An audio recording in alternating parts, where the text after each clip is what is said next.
نحمده ونصلي ونسلم على رسوله الكريم أما بعد فاسألوا أهل الذكر إن كنتم لا تعلمون۔ اللہ فرماتے ہیں اہل علم سے سوال کرو اگر تمہیں پتہ نہیں لگے گا۔ کہ بندے کو چیز کا پتہ بھی نہیں، اگر کوئی سوال بھی نہیں کرتا تو جہالت میں جگہ ہوتا ہے تو اس کے نقصان دہ ہے۔ سب سے زیادہ سوال بزرگوں نے کیا ہے کہ نماز میں کون سا عمل ہے کہ جس سے نماز فاسد ہو جاتی ہے امام کے آگے بڑھنے سے؟ کیا رکن میں آگے بڑھنا یا پوری نماز میں آگے بڑھنا مراد ہے؟ دیکھیں، امام اس لیے مقرر کیا جاتا ہے کہ ہر عمل میں امام کی اقتداء کرنی ہے۔ ایک بندہ اگر اتفاقاً بھولے سے رکوع میں امام سے پہلے چلا جاتا ہے یا سجدے میں امام سے پہلے چلا جاتا ہے اور وہ سجدے میں ہی ہوتا ہے تو پیچھے سے امام بھی آ کے شامل ہو جاتا ہے، پھر سجدے سے اٹھتا امام کے بعد امام نے اللہ پر کیا پہلے وہ اٹھا پھر یہ اٹھا تو اس کی نماز میں قرار ضرور آئی ہے، نماز مفسد نہیں ہوئی۔ ایک بندہ رکوع یا سجدہ کوئی بھی رکن ایسا ہے کہ وہ امام سے پہلے چلا گیا ہے اور امام سے پہلے ہی اٹھ گیا یا بھی پہلے امام پیچھے سے آئے یہ دراجے شکر ہو گیا، یہ اس کی نماز ہو چکی ہے۔ اس کا رکن میں جانا اور رکن سے اٹھنا دونوں چیزوں میں امام سے سبقت لے گئے۔ اگر غلطی سے سیدھے میں چلا گیا وہ دیکھا امام بھی پر سے آ گیا تو اس سے کوئی فرق نہیں پڑتا، قرات ضرور آتی ہے لیکن اس سے نماز ختم نہیں ہوتی۔ ایسے ہی بسا اوقات نماز میں بعض لوگ اپنے پاؤں سیدھے میں دونوں اٹھا دیتے ہیں، یہ پاؤں جو زمین سے اٹھ جاتے ہیں اتنی دیر اٹھے رہے جتنی دیر میں 3 دفعہ سبحان ربی العظیم یا 3 دفعہ سبحان ربی الاعلیٰ پڑھ سکتے ہیں۔ یعنی اس کا جملہ تو یہ آتا ہے کہ جو ایک رکن ادا کیا جاتا ہے اتنی دیر اٹھے رہے اس کی نماز پہنچ چکی ہے۔ ہلکے سے اٹھے اور فوراً نیچے لگا دیے اس سے نماز میں کوئی فرق نہیں پڑتا۔ اسی انداز میں ایک بندے نے سجدے میں اپنا پیٹ ٹانگوں سے جوڑ دیا ہے اور اپنے بازو زمین پہ بچھا دیے ہیں، نماز ہو جاتی ہے لیکن نماز میں کراہت آتی ہے کہ سجدے میں امام کے بازو زمین سے اٹھے ہوں، امام مقتدی کا اور امام کا بھی پیٹ رانوں سے دور ہو، یہ مرد کی نماز کا طریقہ ہے۔ اور خواتین جو ہوتی ہیں وہ زمین میں بچھ کے پیٹ اپنی رانوں سے جوڑ کے نماز پڑھتی ہیں، اس میں زیادہ ان کا پردہ ہے، زیادہ جسم ان کی جو ہے کہ سیف ہوتا ہے۔ مرد کی طرح عورت بھی اس طرح جسم کو اٹھائے گی اور آگے سے نیچے جھکے گی وہ برا ہو جائے، اس سے نماز میں قرات آتی ہے، نماز کا رکن ٹوٹتا نہیں ہے۔ تو اگر پورا رکن آگے پیچھے ہو گیا تو اس سے نماز ٹوٹ جاتی ہے۔ اور پھر اس میں چیز اور ہے کہ ایک دفعہ 2 دفعہ ہو جاتا ہے اتفاق، یہ اپنے دلیل ہے۔ ایک شے کہ ہر ہی رکن میں اور ہر نماز میں ایسا کرتا ہے تو یہ عمل کثیر ہے۔ بعض علماء نے کہا کہ اگر سے امام اس کے ساتھ رکن میں شامل ہو جاتا ہے اس پہ زجر توبیخ ہوگی، اسے ڈانٹا جائے گا کہ آپ ایسا نہ کریں ورنہ آپ کی نماز ٹوٹ جائے گی۔ یہ صرف غفلت اور سستی کی وجہ سے ایسا ہوتا ہے، اس میں احتیاط کرنی چاہیے۔ ایک اور ساتھی نے سوال کیا ہے کہ بسا اوقات لوگ زلفیں رکھتے ہیں، زلفوں کی حد کیا ہے اور کس عمر میں رکھنی چاہیے؟ دیکھیں، نبی پاک صلی اللہ علیہ وسلم کی مستقل سنتے ہیں، سب سے پہلے تو یہ ہے کہ زلف وہ رکھے جس کے چہرے پہ داڑھی ہو۔ داڑھی فرض عین ہے، فرض ہے، واجب کا درجہ رکھتی ہے، زلف سنت کا درجہ رکھتی ہے۔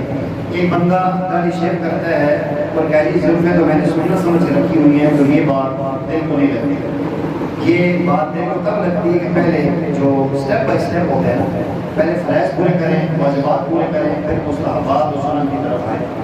تو علماء بھی فرماتے ہیں کہ سب سے پہلی شرط یہ ہے کوئی ایسا بچہ جس کے چہرے پہ داڑھی نہ ہو وہ زلف نہ رکھے۔ اسی انداز میں ایک واقعہ ملتا ہے سیدنا عمر رضی اللہ تعالیٰ کے زمانے میں، ایک بندہ ایسا تھا اور بال بھی رکھے بہت زیادہ خوبصورت تھا اور اس سے بہت زیادہ فتنے کا اندیشہ ہوتا تھا، وہ آپ نے اس کو شہر سے باہر نکال دیا۔ عمر میں نے اشارہ کیا تو سب سے پہلی چیز یہ کہ داڑھی بنیاد اس کو پوری رکھے، کم سے کم 42 داڑھی ہونا چاہیے۔ نیچے بھی داڑھی بڑھا سکتے ہیں لیکن کوشش کرے کہ داڑھی ایسے بنا کے رکھے کہ دوسرے بندے کے اندر شوق پیدا ہو، داڑھی اس کی خوبصورت ہو۔ پیارے آقا کریم علیہ السلام کے بارے میں آتے ہیں کہ آپ کی داڑھی پورے سینے پر ایسے پھیلی ہوتی، ایسے گھنی داڑھی تھی، تو اس انداز میں کم سے کم اس کی ایک بالش، وہ بھی بالش ہماری آپ ہی ہونی چاہیے، وہ کاٹنے والوں کی بالش نہیں ہونی چاہیے۔ وہ جو بالش ہوتی ہے اللہ کے ولی وہ 4 انگلیاں رکھتے ہیں، ایسے رکھ کے کاٹ دیتے ہیں. یہ پوری بالشی مطلب یہ اپنی داڑھی ہے، اس کو آپ نے تھوڑے کے نیچے یوں رکھ کے اس کے بعد نیچے دیں، اور اسی طریقے سے اس طرف سے اس طرف سے اس کے بعد کاٹ سکتے ہیں. نہ کاٹیں تو حرج نہیں، جتنا بڑھا سکتے ہیں داڑھی کو سنبھالیں. ایسے ہی زلفوں کی 3 قسمیں، لما، جمہ اور وفرہ. سب سے پہلا یہ کان کے درمیان میں جو یہ کان نظر آتا ہے، اس کے برابر آدھے کان کے برابر زلف یہ پہلا درجہ. دوسرا جو ایک کان کی لو سے نیچے جیسے جو بولتا ہے، اور تیسرا یہ کمی. نبی پاک صلی اللہ علیہ وسلم سے یہ تینوں صورتیں ثابت ہیں. تطبیق یہ کرتے ہیں کہ پیارے آقا کریم صلی اللہ علیہ وسلم نے حج فرمایا، حج میں آپ نے بات حلق فرمایا. اس کے بعد جب آپ کے بال مکمل ہوئے تو صحابہ کرام نے آپ سے یہاں میں جب اور مزید بڑھے تو کانوں کی لو سے نیچے تو اس کے بعد پیارے آقا کریم علیہ السلام کے یہاں کند مبارک پر آپ کی زلف نظر آئی. اور لیلا سجا کا جو آتا ہے کہ تیری زلف کی قسم جب وہ چھا جائے بکھر جائے. پیارے آقا یوں ادھر مڑتے تو آپ کے بال کو پیارے بال ہوتے تھے، یوں ہوتے تو آپ کے بال یوں اس میں ٹھہراتے تھے. یہ تب بھی ہو سکتا ہے کہ بال اس کے برابر ہوں، لیکن بہرحال سنت سمجھ کے رکھیں تو میں ثواب ہے. بسا اوقات اس کے اندر اس سوال میں یہ بھی شامل ہے کہ پونی لگاتے ہیں. بابا یہ پونی لگانا مردوں کو زیب نہیں دیتا، یہ عورتوں کا کام ہے. عورتیں بالوں کو میڈیا بھی بناتی ہیں، بالوں کی پیچھے بنانا بھی ڈالتی ہیں، پونی بھی لگاتے ہیں. تو وہ کون سی ضرورت ہے جس میں پونی لگائی جائے گی؟ یہ صاف ستھری بات ہے، میں کسی پہ بات نہیں کرتا ہوں. مجھے جس طرح کسی نے پوچھا تو میں وہ جواب دے رہا ہوں. اس لیے پونی نہ لگائیں. صرف پہلے آپ داڑھی کو سجائیں، صرف پیاری خوبصورت بنائیں، اور نبی پاک صلی اللہ علیہ وسلم کی سنت سمجھ کے کریں. اس سے پہلے جو ہمارے اور فرائض لاگو ہوتے ہیں ان کو زیادہ اہتمام کے ساتھ کرنے کی ہمیں کوشش کرنی چاہیے. صدقہ فطر کے حوالے سے میں نے بات کر دی ہے کہ ہر بندہ دینا چاہیے، ہر بندے کو دینا چاہیے. جو سب نصاب ہے وہ بھی دیں، اس نے تو واجب ہے. جو سب نصاب نہیں ہے اس کو بھی دینا چاہیے. اس سے یہ ہو جائے گا 1000-1500 سے فرق نہیں پڑتا، لیکن مدارس کے ساتھ غرباء کے ساتھ ایک تعامل ہو جائے گا اور ہمارے روزوں کی کمیاں اللہ پاک دور کر دیں گے. اور اسی انداز میں ہم کوشش کریں کہ اعمال میں جہاں ایک ساتھی نے حقیقت کے حوالے سے مسئلہ پوچھا تھا کہ حقیقت مصنون کون سا ہوتا ہے، آیا یہ قربانی کے اندر ہم حقیقت ڈالتے ہیں کہ بھی حقیقت ہوتا ہے یا نہیں ہوتا. اس بات غور سے سماعت فرمائیں. مسئلہ ہم غور سے سنتے نہیں ہیں تو بعد میں مسائل بنتے ہیں. حقیقت مصنوعہ جو ہے وہ بچہ جب 7 دن کا ہو جائے اس کا ختنہ بھی کرنا ہے، اس کا حقیقت بھی کرنا ہے. بعض نے کہا کہ 7ویں میں نہیں ہو سکتا، 14ویں دن میں کر لے، 14واں نہیں تو 30ویں دن میں کر لے.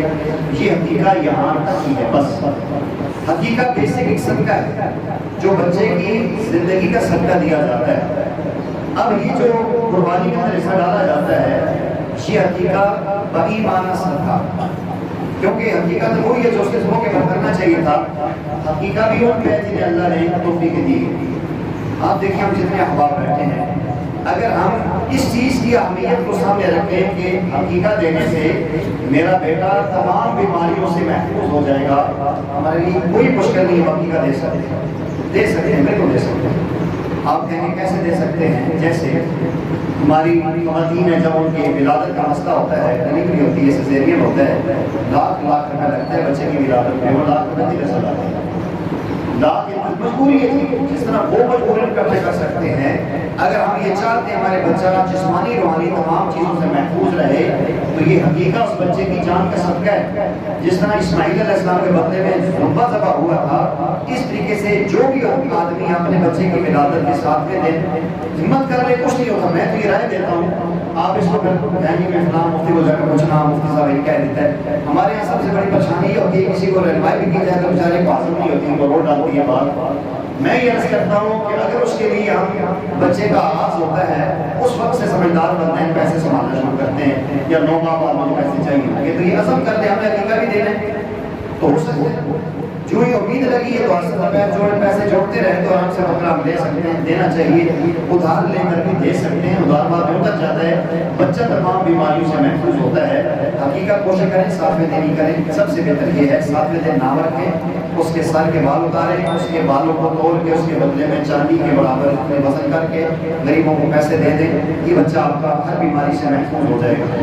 بعض ساتھی کہتے ہیں بچہ کمزور ہے جی ہم خطرہ نہیں کروا سکتے. بعض اس ایک ساتھی نے کہا کہ ڈاکٹر کہتے ہیں اگر اس بچے کا نام آپ ختنہ کاٹیں گے تو کاٹنے سے خون اس کا بند نہیں ہوگا تو بچے کے اندر خون کی کمی ہے پرابلم ہو جائے گا.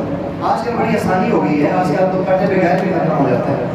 آج کل اگر آپ کے گھر میں ہو کہ آج کل ایسا جدید سسٹم آ گیا ہے کہ بچے کو ہلکا سے انجیکشن لگاتے ہیں اور پلاسٹک کے رنگ لگتے ہیں، ہلکا سا اس کو ایسے کینچی سے پکڑ کے رنگ رکھ دیتے ہیں، رنگ کے بعد اوپر دھاگے سے اس کو باندھ دیتے ہیں جو خطرے کی کٹی ہوئی جگہ جس کو کاٹنا ہوتا ہے، تو اس کے بعد اس بچے کو بخار ہوتا ہے اس کی تکلیف سے، تو ڈاکٹر بتاتے ہیں کہ آپ نے اس کو کم از کم 4-5 دن صبح شام نیم گرم پانی میں ٹب میں رکھ کے بچے کو بٹھانا ہے، وہ جتنی دیر میں وہ سب باندھنے کی وجہ سے جو دھاگا باندھا ہوگا وہ اس کے اعضاء مستورہ پر نہیں ہوگا، وہ پلاسٹک کے رنگ کے اوپر ہوگا، تو وہ جو دھاگا سخت ہوتا ہے 2-3 دن پانی میں رکھنے کی وجہ سے دھاگا جو کرتا ہے تو وہ خون کا سسٹم منقطع ہو جاتا ہے، آرام سے وہ چمڑا گر جاتا ہے اور ختم ہو جاتا ہے۔